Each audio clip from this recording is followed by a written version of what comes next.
जोरो इस बंदे को खोज रहा है। वो सच में बहुत ही सीरियसली खोज रहा है, क्योंकि जैसे ये बंदा मिलेगा ना, ये इसको काट देगा। अगर तुम लोग को नहीं पता तो कागुराबाची करके एक मांगा है जो कि अभी अभी आई है। ऐसा बोला जा रहा है कि शायद इस मांगा ने सारे के सारे सेल्स को सरपास कर दिया है। इवन वन पीस भी इससे पीछे आ चुका है और इसी के बारे में बातचीत चल रही थी उस समय से ट्विटर पे। इसकी वजह से ये मांगा बहुत ज्यादा फेमस हो गया। इवन ऐसा बोला जा रहा था कि 1 बिलियन से भी ज्यादा की सेल हुई है। और ये चीज सुन के मैं भी शॉक हो गया। पर क्या ये बात सच है और कितने हद तक सच है, इस चीज पर थोड़ा सा डाउट होता है। क्योंकि अचानक से एक चैप्टर या 2 चैप्टर कोई मांगा आई और इसने 20 साल पुरानी हिस्ट्री को तोड़ दिया। That is not possible, right? अगर तुम लोग को भी जानना है इसके पीछे की सच्चाई और आखिर ये मांगा किस बारे में है, वीडियो का एंड तक जरूर देखना। एंड बिना टाइम वेस्ट किए लेट्स बिगिन। स्टार्टिंग में मैंने तुम लोग को बोला था कि जोरो इस बंदे को खोज रहा है। तो इस बंदे में चिहिरो करके जो मेन कैरेक्टर है वो एक्चुअली में एक स्वॉर्ड्समैन है। एंड उसका जो बाप है वो स्वॉर्डस्मिथ है, मतलब स्वॉर्ड बनाने वाला आदमी है। तो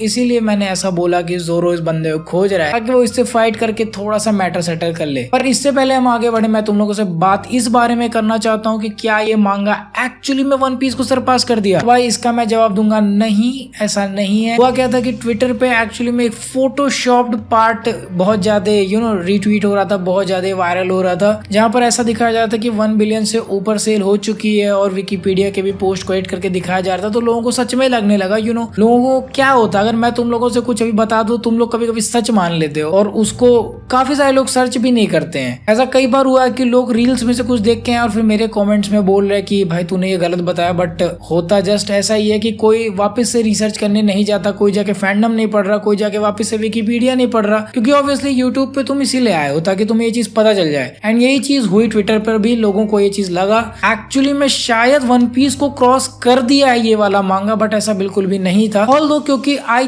think because of all this, ये सारे इतने सारा चीज हो रहा था, इतनी सारी बकचोदी हो रही थी, जिसकी वजह से इस मांगा ने आई थिंक जेजेके और माय हीरो एकेडमिया को सरपास कर दिया है इस समय। मतलब उससे ऊपर ही चल रहा फिलहाल के लिए। इस पे 2 ही चैप्टर्स आए। ऑब्वियसली इतना सब सुनने के बाद तुम्हारे मन में आ गया होगा कि भाई ऐसा क्या था कि इतने ज्यादा लोग इसको पसंद कर रहे हैं। एक्चुअली में लोग कमेंट सेक्शन में फाइट भी कर रहे थे कि वन पीस का टाइम आ चुका है कि वो चला जाए, फाइनली ये वाला टेक ओवर कर रहा है। तो भाई तुम लोग भी जानना चाहते होगे ना कि ऐसी स्टोरी क्या, तो चलो मैं तुमको इसके बारे में ब्रीफ में बता देता हूँ। सबसे पहले मांगा की शुरुआत होती है तो हम एक बाप और बेटे को देखते हैं, जहाँ पर बाप के बारे में बताया जाता है, मतलब लड़का ही बताता है कि उसके जो बाप है वो सबसे बड़े स्वॉर्डस्मिथ हैं। I mean the most famous swordsmith जो कि वहाँ पे एग्जिस्ट करता है उनके वर्ल्ड में। एंड सिमिलरली अपना जो लड़का है जिसका नाम चिहिरो है, इसको भी ऐसा ही एक बड़ा स्वॉर्डस्मिथ बनना है। इसके बाद हमें दिखाया जाता है कि इसका बाप एक गोल्डफिश को ले आया, बट ऑब्वियसली उसे उस गोल्डफिश की पालने की आदत नहीं है, उसे नहीं पता कि आखिर फिश को क्या खिलाना होता है। यही सारी बातें चल रही होती हैं। एंड ये गोल्डफिश वाला पार्ट मैं इसलिए बता रहा हूँ क्योंकि थोड़ा सा इंपॉर्टेंट है चैप्टर के एंड में। इसके बाद एक बंदा एंट्री लेता है, इसका नाम होता है शिबा। तो ये बंदा इसके बाप का दोस्त होता है। ही इज काइंड ऑफ,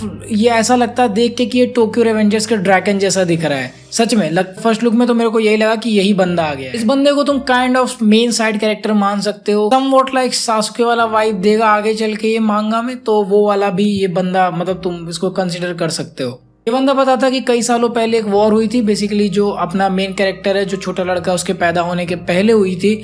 और उस टाइम पर इवन स्वॉर्ड्समैन से ज्यादा इसका बाप जो कि स्वॉर्ड्समिथ है, जिसने एक्चुअली में स्वॉर्ड्स को बनाया है, उसकी वजह से ये लोग ये वॉर जीते थे। इस पे ऑब्वियसली अपना जो छोटा बच्चा है वो बोलता है कि हाँ उसने स्टोरी कई बार सुन रखी है, लेकिन शिवा बोलता है कि ये बस कहानी की शुरुआत है। ऑल्दो हमें पूरी कहानी नहीं बताई जाती कि पास्ट में क्या हुआ है। इसके बाद सीन चेंज होता है और इसका बाप इसे दिखाता है कि कई सारे ऐसे स्वॉर्ड्स हैं जो कि इसके पैदा होने से पहले बनाई गई थी और उनको बेसमेंट में रखा गया है। बेसमेंट में जाता है और अपने बेटे को ऐसे स्वॉर्ड्स दिखाता है और उसको बताता है कि एक स्वॉर्डस्मिथ होने की वजह से कैसी कैसी जिम्मेदारियां उनके कंधे पे होती हैं। देखो सुनने में लगेगा कि इनका काम स्वॉर्ड बनाना और बेचना है और तुम्हारा काम खरीद के किसी को मारना है, बट एक्चुअली में एक स्वॉर्डस्मिथ के ऊपर ये जिम्मेदारी होती है कि वो आखिर इन स्वॉर्ड्स को किसको बेच रहा है, क्योंकि गलत हाथों में ये स्वॉर्ड काफी सारे इनोसेंट लोगों को मार सकती है। तो ये सारी with great powers come great responsibility वाली चीजें वो अपने बेटे को बता रहा हो। इसके बाद 3 साल से ज्यादा का टाइम बीत चुका है, ऑलमोस्ट 38 मंथ्स निकल चुके हैं और हम देखते हैं कि एक अननोन सा टाउन है जहाँ पे काफी सारे याकुजा के गैंग वाले लोग जो है वो लोगों को परेशान कर रहे हैं, जो इनोसेंट पब्लिक है उनको परेशान कर रहे हैं। मे भी देख सकते हैं कि यहाँ पर 4-5 लोगों को एक्सिक्यूट किया जा रहा है, मतलब उन्हें तलवार से काट के मारा जा रहा है। अब इन 5 में से 4 लोग को मार दिया गया, लेकिन जो आखिरी बंदा है वो याकुजा के अगेंस्ट बोल रहा है। तो अचानक से एक और बंदा आ जाता है जो कि जमीन में से ऐसे पौधे उगा के, रूट्स उगा के उस बंदे को वहीं पर बांध के गिरा देता है, क्योंकि इस बंदे से एक्चुअली में पूछताछ करनी थी। यहीं से ये चीज पता चल जाती है कि इस वाले जो मांगा है इसमें काफी सारे मैजिक वगैरह वाले पावर्स भी एग्जिस्ट कर। इसके बाद सीन शिफ्ट होता है एक ट्रेन में और उस ट्रेन में बैठा होता है अपना मेन कैरेक्टर यानी कि चिहिरो और उसका जो बाप का दोस्त था यानी कि शिबा। हम देख सकते हैं कि अपना मेन कैरेक्टर थोड़ा सा बड़ा हो गया है और उसके सर पे यहाँ पर एक स्कार बना हुआ है। तो शिबा जो उसका चाचा है वो उससे बोलता है कि अगर तेरे पास चांस होता तू अगर इस स्कार को हटा पाता तो क्या तू हटाता। इस पे चिहिरो बोलता है कि देखो भाई मैं जब भी सुबह उठता हूँ मैं इस स्कार को देखता हूँ एंड उसी के साथ मैं अपने दिन की एक नई शुरुआत करता हूँ, वो भी और भी ज्यादा हेट्रेड के साथ। यानी किसी एक इंसान को ये बंदा बहुत ज्यादा हेट करता है किसी वजह से। एंड ये क्या है मैं अभी आपको थोड़ी देर में बताता हूँ। अभी ये सारी बातें चल रही होती है कि वो बंदा ट्रेन से उतर जाता है और हमें पता चलता है कि ये इस टाउन में इसीलिए आया क्योंकि इसको लगता है याकुजा का उन स्पेशल लोगों से कुछ कनेक्शन है। अभी इन स्पेशल लोग का जो वर्ड है उसको थोड़ा सा हाईलाइट किया गया है, बताया नहीं गया कि आखिर ये कौन लोग हैं। तो जहां तक मेरे को लगता है शायद इसके बाप को उन लोगों ने निपटा दिया था और इसी प्रोसेस में उसको भी चोट लग गया था। तो ये शायद उन्हीं लोगों को खोज रहा है जो कि इन सारे चीजों में इन्वॉल्व थे जिसने मतलब इसके बाप को मारा है। That is why he hate some people जिसकी वजह से उसको स्कार मिला। ट्रेन से उतरता है ये बंदा और देखता है कि शहर में सब लोग बहुत ज्यादा डरे हुए याकुजा की वजह से और एक लिबरेशन आर्मी भी हुआ करती थी बट एक्चुअली में उन्हें काट के मारकर उनको सामने ही लटका दिया गया, उनको फांसी दे दी गई। इसीलिए हम लोगों ने थोड़ी देर पहले देखा था कि एक याकुजा करके लोग है जो लोगों को मार रहे हैं, तो वो यही लिबरेशन आर्मी के लोग थे और जो लास्ट बंदा बचा था उससे लोग और भी कई सारी चीजें पूछना चाह रहे थे। इस सारी चीजें देखने के बाद चिहिरो यानी कि अपने मेन कैरेक्टर को बहुत ज्यादा गुस्सा आता है और वो सीधे याकुजा के हाइड आउट की तरफ चला जाता है। अभी इधर सारे गुंडे बैठ के मस्त चिल कर रहे हैं, खा रहे पी रहे बकचोदी कर रहे हैं, तभी पीछे से एक स्वॉर्ड आती है और एक बंदे का गला सीधे कट जाता है। और इससे पहले जो अपना मेन बंदा है जो उन याकुजा ग्रुप का जो लीडर था, जो छोटा लीडर है, इससे पहले वो कुछ कर पाता सीधे बोरुतो स्टाइल में जाकर अपना जो चिहिरो है वो जाके उसको पकड़ लेता है उसके सर को और उसको बोलता है हिलना मत वरना तुझे काट दूंगा। तब तक ये सभी लोग बोलते हैं who the fuck are you और उतने देर में तो ये तलवार निकाल के सबके गले एक साथ गोल गोल घूम के काट देता है। ये वाला पैनल सच में बहुत ब्रूचुअल था क्योंकि अगर तुम देखोगे तो एक ही पैनल में और एक ही स्लैश में उसने कम से कम 5-6 सर काट डाले। इसके बाद में अंदर का सीन दिखाया जाता है जहाँ पर याकुजा के पास अभी भी एक हॉस्टेज है, मतलब वो जो बंदा एक बचा हुआ था उसको इन लोगों ने पकड़ के रखा, उसको टॉर्चर करने की कोशिश कर रहे हैं पर वो कुछ भी नहीं बता रहे। उसको लोग धमकी देते हैं कि हम तुम्हारी फैमिली के पास जाएंगे और उनको मारेंगे, मतलब बेसिकली उसकी एक बहन है उसको मारेंगे। इतने पे सुन के वो बंदा बोलता है कि भाई मैं तुम्हें सब कुछ बता रहा हूँ, प्लीज किसी को कुछ मत करना। पर ये लोग इसकी बात नहीं सुन रहे और वो लोग दरवाजा खोल के जाने वाले हैं। इससे पहले वो लोग दरवाजा खोल के कुछ भी कर पाए, द मोमेंट वो दरवाजा खोलते पलक झपकते ही अपना चिहिरो उन सभी को मार के काट के खत्म कर देता है। मतलब सामने उसके बंदा आता है उसका ऐसे हाथ सीधे वो काट देता है। इधर बाहर शिबा बोल रहा होता है कि इसके पापा सबसे बड़े स्वॉर्ड्समैन थे और उनके पास एक बहुत ही स्पेशल स्किल थी जब वो अपने स्वॉर्ड्स को बनाते थे। अंदर की तरफ हम देख सकते हैं कि अपना जो हीरो है उस बंदे को काफी सारे याकुजा गैंग के लोगों ने घेर लिया है। लेकिन इतने सारे गुंडों को देखने के बाद भी ये बंदा बोलता है कि तुम चूतियों को जीने का कोई हक नहीं है, स्पेशली जब तुम लोगों ने मुझे ये स्वॉर्ड यूज करते हुए देख लिया है। वो अपने स्वॉर्ड को बाहर निकालता है और एंटेन बोल के अपने स्वॉर्ड पे मैजिक को एक्टिवेट करता है जिसकी वजह से काइंड ऑफ दिखने में ऐसा लगता है कि वो स्वॉर्ड के ऊपर हाकी अप्लाई करने की कोशिश कर रहा है। और जैसे ही वो अपनी तलवार को पूरा बाहर निकालता है तुम देखोगे कि आसमान में अचानक से एक मछली आ गई है, दिखने में बिल्कुल उसी गोल्डन फिश के जैसे है जैसा उसके बाप ने मतलब लेकर आया था बचपन। इधर बाहर शियो बताता है कि ये जो स्वॉर्ड है जो इस समय अपना चिहिरो यूज कर रहा है ये आखिरी स्वॉर्ड है जो उसके पापा ने बनाई थी। अंदर की तरफ अपना जो लड़का है वो अपने स्वॉर्ड से कुरो एक्टिवेट करता है और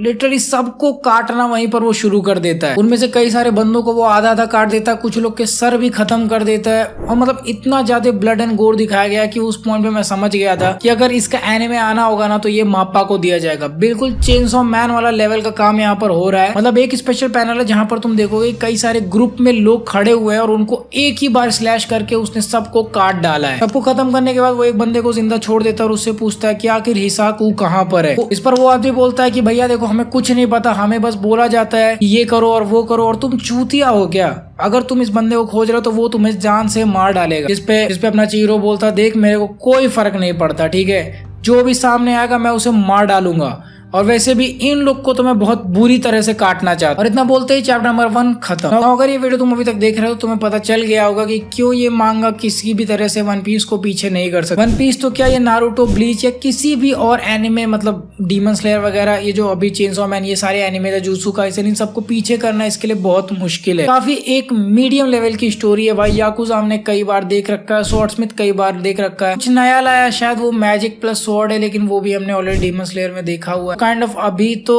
पहले चैप्टर में इतना कुछ सेट हो नहीं रहा। आने वाले टाइम में क्या हो सकता है ये आई डोंट नो, बट अभी इतना देखकर भी नहीं लग रहा कि इनका वर्ल्ड काफी बड़ा हो सकता है या फिर लाइक लग नहीं रही है काफी बड़े लेवल पे होने वाला। बट ठीक है, मेरे हिसाब से अगर देखा जाए तो फर्स्ट चैप्टर के हिसाब से काफी बेटर था। But let me tell you, जब मैं इसको पढ़ रहा था 50 पेज का एक चैप्टर है और आधा चैप्टर पढ़ने तक बहुत बोरिंग लग रहा था। लिटरली नींद आ रही थी क्योंकि 12:30 बजे के आसपास पढ़ भी रहे थे तो नींद तो आ ही रही थी। पर ऐसा कुछ नहीं था कि मतलब नींद भूल जाए और इसको पढ़ने लगे, तो उस टाइप का नहीं था जैसा कि अपने वन पीस में होता है या फिर बोरुटो के लीक्स वगैरह में, जुत्सु काइसन के लीक्स वगैरह में फील होता है। तो ऐसा कुछ नहीं था। पता नहीं किस बात की हाइप हुई, आई थिंक वो जो ट्वीट था उसी की वजह से लोग काफी ज्यादा लड़ने लगे। बाकी तुम लोगों को क्या लगता है ये चीज, तुम लोग मेरे को कमेंट सेक्शन में बताओ कि तुम्हें मांगा पसंद आई है। वैसे मैं कई बार वन पीस के अलावा ज्यादा कंटेंट तो बनाता नहीं हूँ, बट अगर तुम लोग को वन पीस और एनिमे कंटेंट में इंटरेस्ट है तुम चैनल को सब्सक्राइब कर सकते हो और हमारे ज्वाइन बटन को भी यूज कर सकते हो हमें सपोर्ट करने के लिए। मैं तुम लोग को मिलूंगा अगले वीडियो में। Next video, play on.